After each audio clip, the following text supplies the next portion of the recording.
Assalamualaikum warahmatullahi wabarakatuh. Di sini saya akan memaparkan materi tentang keamanan dalam IoT. Pentingnya keamanan dalam IoT. Sistem IoT melibatkan banyak perangkat seperti sensor dan aktuator yang saling terhubung melalui jaringan. Jika tidak diamankan dengan baik, sistem ini rentan terhadap serangan cyber, akses ilegal terhadap data dan perangkat, dan juga kerusakan sistem otomatis yang berpotensi membahayakan keselamatan. Kemudian ada ancaman keamanan yang umum pada IoT. 1. Serangan malware, bisa berupa virus, worm, trojan, spyware, atau ransomware yang masuk ke dalam sistem IoT. Dapat menyebabkan sistem berjalan tidak semestinya, data rusak atau hilang, dan pengguna tidak bisa mengontrol perangkat. Contoh kasusnya, ada smart kamera diretas karena firmware tidak diupdate. Dan yang kedua, pencurian data pribadi. Perangkat IoT sering mengumpulkan data sensitif, contohnya lokasi, suhu tubuh, aktivitas harian, dan lain-lain. Jika tidak dienkripsi atau diamankan, data bisa disadap saat pengiriman, dicuri oleh pihak ketiga, dan juga disalahgunakan untuk tujuan jahat, misalnya penipuan dan pelacakan. Dan yang ketiga, serangan DDoS. Penyerang mengirim lalu lintas data besar-besaran ke server IoT agar sistem down atau tidak merespon. Dampaknya, sistem tidak bisa diakses, kerugian operasional besar, dan juga gangguan pada layanan publik. Kemudian, berikut beberapa cara penanganannya. 1. Penanganan serangan malware.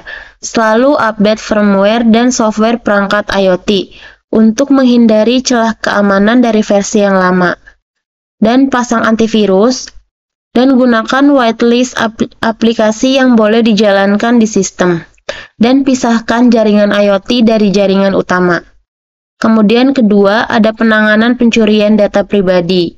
Gunakan enkripsi data saat data dikirim, contohnya HTTPS, TLS, atau SSL, MQTT dengan TLS. Terapkan autentikasi 2 langkah untuk mengakses sistem, dan hindari menyimpan data pribadi secara permanen di perangkat jika tidak perlu. Dan juga bisa ganti password default semua perangkat dan gunakan kata sandi yang kuat. Kemudian ketiga, ada penanganan serangan DDoS. Gunakan firewall dan IDS atau IPS untuk mendeteksi dan memblokir trafik mencurigakan. Kemudian, gunakan rate limiting untuk membatasi jumlah request yang bisa diterima dalam satu waktu, dan juga gunakan load balancer atau proxy untuk mendistribusikan beban trafik jika memungkinkan. Kesimpulannya, keamanan merupakan aspek krusial dalam pengembangan sistem IoT, baik dari sisi perangkat keras maupun perangkat lunak. Dan juga ancaman keamanan dalam IoT tidak hanya berdampak pada perangkat, tapi juga data, operasional sistem, bahkan keselamatan pengguna. Karena itu, sistem keamanan seperti autentikasi, enkripsi, dan juga firewall wajib diterapkan sejak tahap desain sistem IoT. Mungkin itu saja yang bisa saya sampaikan. Kurang lebihnya mohon maaf. Wassalamualaikum warahmatullahi wabarakatuh.